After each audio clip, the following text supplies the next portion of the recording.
Hello प्यारे विद्यार्थियों, आप सभी का स्वागत है एसकेएम इंजीनियरिंग एकेडमी में। प्यारे विद्यार्थियों, हम लोग यहाँ पे मोस्ट इम्पॉर्टेंट टॉपिक कवर करने वाले हैं। ये फार्मूला है जो आपके हर एग्ज़ाम में मतलब हर बार एग्ज़ाम में यह फार्मूला पूछा ही जाता है।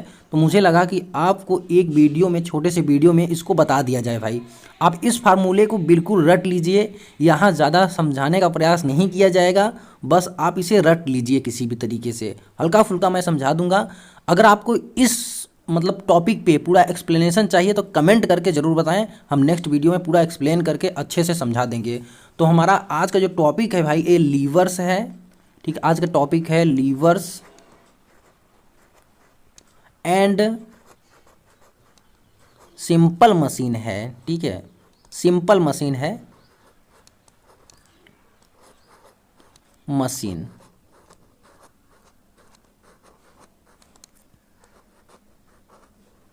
ठीक, सिंपल मशीन्स। ओके, तो हमारा यही टॉपिक है, lever and simple machines. Okay, तो देखिए प्यारे विद्यार्थियों, सबसे पहले हम लोग यहाँ पे जान ले भाई, प्रिंसिपल ऑफ मशीन का कभी कभी फार्मूला पूछ दिया जाता है आपके एग्जाम में। किसका फार्मूला पूछ दिया जाता है? प्रिंसिपल ऑफ मशीन क्या है। ठीक, यहाँ पे लिखेंगे प्रिंसिपल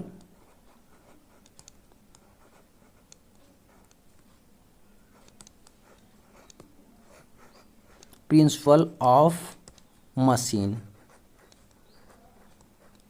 इसका फार्मूला मोस्ट इम्पॉर्टेंट है, एग्ज़ाम में कभी कभी इसका फार्मूला पूछ ही दिया जाता है कि प्रिंसिपल ऑफ मशीन का फार्मूला क्या है। देखिए, कोई भी मशीन अगर है, मान लीजिए हमने उसमें P पावर दिया, ठीक है, और हमें उस मशीन से कुछ भार उठाना है W। अगर मशीन आइडियल है तब तो वह भार भाई डायरेक्टली W के समानुपाती होगा, जितना भार होगा उतना हमें पावर लगाना होगा। लेकिन हम जानते हैं कोई भी मशीन, अब इस समानुपाती को हटाने के लिए हम एक स्थिरांक लेते हैं A। ठीक, ये हो जाता है W। और हम जानते हैं कोई भी मशीन आइडियल नहीं होता है, उसमें कुछ ना कुछ भाई फ्रिक्शन होता है, मशीन का इनर्शिया होता है, और कुछ ना कुछ उसका जो भार होगा तो वो सभी ऐड हो जाता है। तो हमें ऐड करना होगा और प्लस इतना हमें और लगाना होगा। ये B हमने क्या ऐड कर दिया, मान लीजिए मशीन का घर्षण हो गया भाई, तो हमें पावर प्लस B के रूप में और लगाना होगा, इतना हमें पावर लगाना होगा कि नहीं। ठीक है, तो यही प्रिंसिपल ऑफ मशीन है। आप इसका जब कंपैरिजन करेंगे तो आप पाएंगे ये जो फार्मूला है y इज इक्वल टू है, ठीक है, y इज इक्वल टू है भाई mx प्लस सी के रूप में। तो इसका जब ग्राफ आप बनाएंगे तो ये ग्राफ ऐसे आएगा। देखिए, अब ये हमारा y की जगह पे p हो गया, इधर हमारा पावर हो गया, ठीक है, ये पावर हो गया, और ये क्या हो गया भाई, ये x की जगह पे ये w भार हो गया। ठीक है, अब देखिए, क्योंकि फ्रिक्शन है इसलिए हम पावर लगाते जाएंगे भी काम नहीं होगा, भार नहीं होगा। ठीक है, अभी हम मशीन के घर्षण के विरुद्ध पावर लगाएंगे, मशीन के घर्षण के अगेंस्ट पावर लगाएंगे उसको हटाने के लिए। अब यहाँ से हमारा मशीन भार को उठाना शुरू कर देगा। अब यहाँ पावर मान लीजिए, अब यहाँ से भार उठना शुरू हो जाएगा, है ना। तो ये क्या है भाई, ये क्या हो गया, ये B हो गया। ठीक है, ये B हो गया आपका। ओके, आई होप कि आपको समझ में आया होगा। और यहाँ पे M क्या है भाई, ये प्रवणता है, आप जानते हैं, ये एंगल है एक तरह से, ठीक है, कांस्टेंट के रूप में। तो इस तरह से आप ग्राफ पाएंगे, है ना। आई होप कि आपको यहाँ समझ में आया होगा। अब हम समझते हैं मैकेनिकल एडवांटेज, यांत्रिक लाभ का फार्मूला बहुत ही इंपॉर्टेंट है, ये एग्जाम में पूछा जाता है। मैकेनिकल एडवांटेज क्या होता है, यहाँ पे देख ले भाई, मैकेनिकल एडवांटेज। ठीक,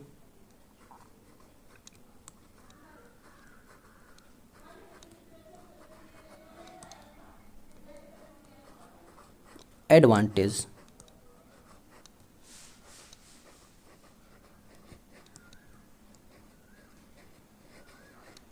इसे कहते हैं, हिंदी मीडियम वाले भी लिख लेंगे विद्यार्थी, यांत्रिक लाभ बराबर। ठीक है, इसको जनरली MA से डिनोट करते हैं, MA से रिप्रेजेंट करते हैं मैकेनिकल एडवांटेज को।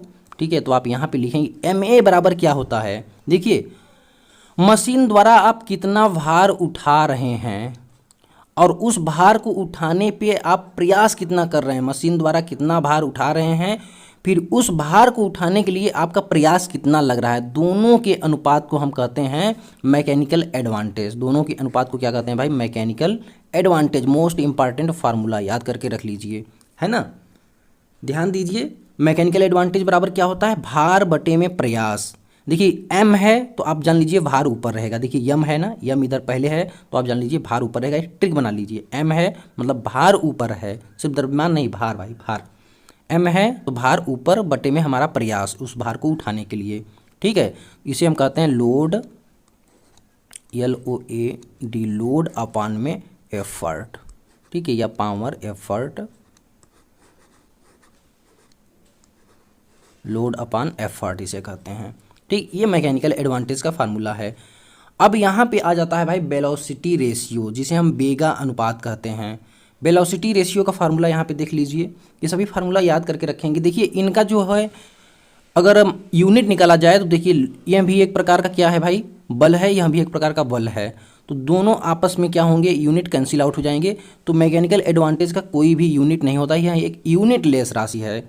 अब वेलोसिटी रेशियो, वेलोसिटी रेशियो का फार्मूला यहाँ पे लिखेंगे आप, वेलोसिटी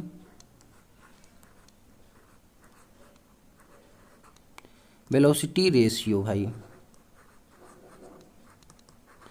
वेलोसिटी रेशियो का फार्मूला क्या होगा, इसको जनरली वी आर से रिप्रेजेंट करते हैं, वी आर से ही इसे दर्शाते हैं। तो देखिए वेलोसिटी रेशियो बराबर होगा, अब इसका उल्टा हम करके याद करेंगे, ठीक है, प्रयास द्वारा चली गई दूरी, प्रयास द्वारा चली गई दूरी, ठीक है, डिस्टेंस कवर्ड बाई एफर्ट, प्रयास द्वारा चली गई दूरी, यहाँ पे लिखेंगे डिस्टेंस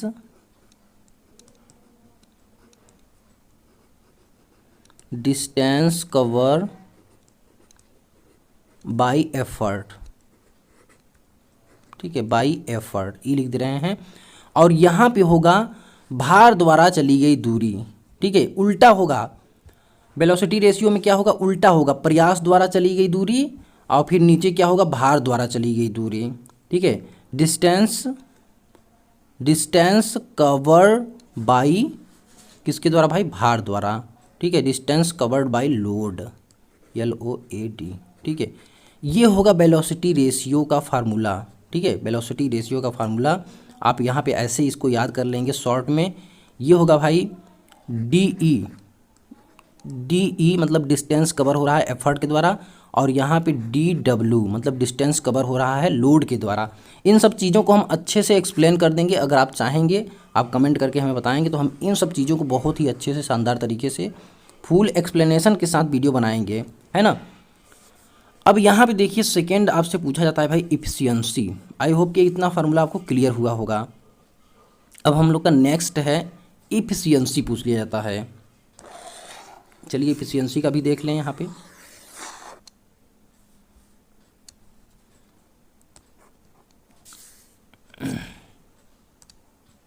इफिशियंसी बराबर होगा भाई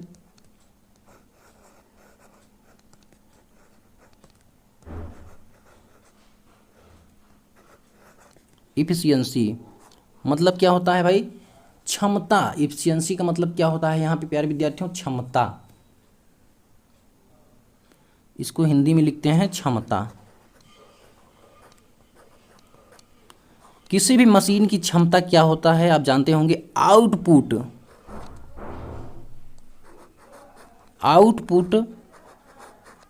अपान में इनपुट,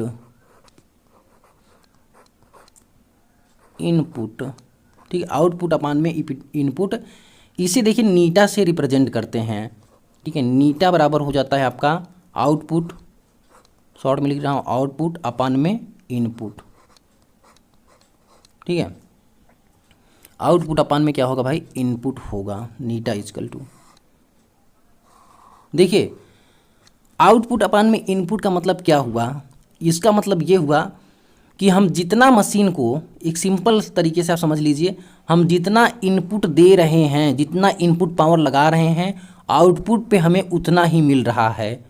अगर इनपुट बराबर हो जाएगा आउटपुट, तो इसका मतलब क्या हुआ, इसका मतलब हुआ theta is equal to 1। Theta is equal to क्या, 1। इसका मतलब यही है ना कि हमारा मशीन जो है भाई बिल्कुल आदर्श है, आइडियल है ना। लेकिन व्यवहारिक में कोई भी मशीन, प्रैक्टिकली में कोई भी मशीन आदर्श नहीं होता है, मतलब नीटा का मान 1 नहीं होता है। लेकिन अगर हमारा मशीन आइडियल हो गया तो इसका मतलब क्या हुआ, नीटा इज इक्वल टू 1 मतलब क्या है, 100% है, ठीक। तो नीटा इज इक्वल टू 1 हो जाता है आइडियल केस में, ये ध्यान देंगे। तब वहाँ पे आउटपुट बराबर होता है इनपुट। अब देखिए यहाँ पे नीटा इज इक्वल टू एक और फार्मूला होता है, अगर आपको इसे परसेंटेज में चेंज करना है तो यहाँ पे 100 का गुणा करके परसेंटेज में मान निकाल सकते हैं। देखिए नीटा बराबर होता है यहाँ पे एम ए क्या है भाई, मैकेनिकल एडवांटेज यांत्रिक लाभ बटे में वी आर का है भाई, वी आर है वेलोसिटी रेशियो। ये फार्मूला भी आप याद करके रखेंगे, मोस्ट इम्पॉर्टेंट फार्मूला है भाई ये, ठीक है। तो देखिए ये मशीन के इतने तो सिंपल फार्मूला होते ही हैं भाई, आपको ये जितने फार्मूला लिखवाए गए हैं यहाँ पे, ये फार्मूला आपको 100% याद ही होने चाहिए, ठीक है। अगर यहाँ पे देखिए, अगर यहाँ पे एक हम लीवर की बात करें, लीवर मतलब क्या, उत्तोलक की अगर बात किया जाए, जैसे कि मान लीजिए हम एक उत्तोलक ले रहे हैं कोई भी सा, चलिए फर्स्ट टाइप का ही उत्तोलक लेते हैं, बाकी उत्तोलक अगर नहीं समझ में आता है, ये इसका फलक्रम है, मतलब इसको सपोर्ट दिया गया है। यहाँ पे समझ करिए कि हम यहाँ से प्रयास लगा रहे हैं, ठीक है, ये क्या है यहाँ पे भाई प्रयास है, और यहाँ पे भाई भार है, ठीक है, भार, ठीक। हालांकि भार अगर प्रयास नीचे लगाएंगे तो भार ऊपर ही जाएगा, ठीक है, ये W मान लीजिए, ओके। अब देखिए अगर मैं आपसे पूछूं इसका यांत्रिक लाभ क्या होगा, मैकेनिकल एडवांटेज क्या होगा भाई, मैकेनिकल एडवांटेज उत्तोलक का, तो देखिए ये होगा भाई W/P, तुरंत लिखेंगे, भार कितना उठा रहे हैं, उस भार को उठाने में प्रयास आपका क्या है, ठीक है, ये होगा मैकेनिकल एडवांटेज, ठीक, बिल्कुल सिंपल सा। यहाँ पे देखिए मैकेनिकल एडवांटेज का एक और फार्मूला बनता है लीवर के केस में भाई, आप याद करके रखेंगे। यहाँ एक्सप्लेन देखिए नहीं करेंगे, ठीक है, एक्सप्लेन की ज़रूरत है तो आप बता दीजिए, वीडियो में हम ज़रूर अच्छे से एकदम समझाएंगे, 100% आपको बहुत ही अच्छे से समझ में आएगा। देखिए यहाँ पे मैकेनिकल एडवांटेज का एक फार्मूला आप और याद करके रखेंगे, वो फार्मूला क्या है, देखिए यहाँ थोड़ा सा बता दे रहा हूँ। ये जो है भाई, ये वाली डिस्टेंस देखिए, ये क्या है प्रयास, तो इसे हम कहते हैं प्रयास मतलब क्या, बल, प्रयास भुजा कहेंगे, बल भुजा कहेंगे, और ये क्या है भाई W है, मतलब भार लोड, इसे आप कहेंगे भार भुजा या लोड भुजा कहेंगे, ठीक है। P से प्रयास, तो ये प्रयास भुजा हो गया, और ये W है तो यहाँ से लोड भुजा, हमेशा यहाँ से इसको मतलब क्या करते हैं, इसके सापेक्ष हमेशा भुजाएं लेते हैं। अगर ये फलक्रम है तो फलक्रम से प्रयास की ओर जाएंगे तो ये प्रयास भुजा हो गया, फलक्रम से लोड की ओर जाएंगे तो ये लोड भुजा हो गया, आप इसे याद करके रखिए। तो देखिए यहाँ पे क्या होगा, एक दूसरा फार्मूला, तो ये W था ना, तो इसका उल्टा लिखेंगे यहाँ पे, तो यहाँ लिखेंगे ऊपर क्या, मतलब प्रयास भुजा, यहाँ लिख देंगे आप प्रयास भुजा, क्या लिखेंगे भाई प्रयास भुजा, ठीक है, प्रयास भुजा हो जाएगा आपका, और नीचे एक फार्मूला हो जाएगा यहाँ पे भार भुजा, क्या हो जाएगा भाई भार भुजा, आप इसको याद करके रखें, भार भुजा, ठीक, प्रयास भुजा बटे में भार भुजा। इतना तो आप याद कर सकते हैं कि नहीं, इतना आप याद कर सकते हैं। बाकी ये कैसे आता है सब कुछ बताया जाएगा, पहले आप इतना मतलब बिल्कुल याद करके रट के अपना रख लीजिए। देखिए यहाँ से क्वेश्चन ना निश्चित रूप से हर एक एग्जाम में आपके पूछा ही जाता है भाई, इसलिए इस टॉपिक को तो बिल्कुल कवर ही करके जाएंगे। नेक्स्ट वीडियो में हम फार्मूला लेके आएंगे, पता है क्या, हम लेके आएंगे पुली सिस्टम का फार्मूला। पहले आप इसको मन लगा के अच्छे से याद कर लीजिए, फिर नेक्स्ट वीडियो में आपका प्यार और सपोर्ट मिलता रहा तो हम पुली का फार्मूला थोड़े से एक्सप्लेनेशन के साथ लेके आएंगे, फिर हम एक सब्जेक्टिव टाइप का वीडियो बना के आपको पूरा अच्छे से एक्सप्लेन कर देंगे। तो प्यारे विद्यार्थियों, वीडियो पसंद आया है, समझ में आया है तो वीडियो को लाइक करिए, ज़्यादा से ज़्यादा लोगों तक शेयर करिए। अगर आप हमारे चैनल पर नए हैं तो चैनल को सब्सक्राइब करके साथ में बेल आइकन को भी प्रेस कर लीजिए। Thank you for watching my video. All the best for your bright and successful future. Bye bye. Take care all of you.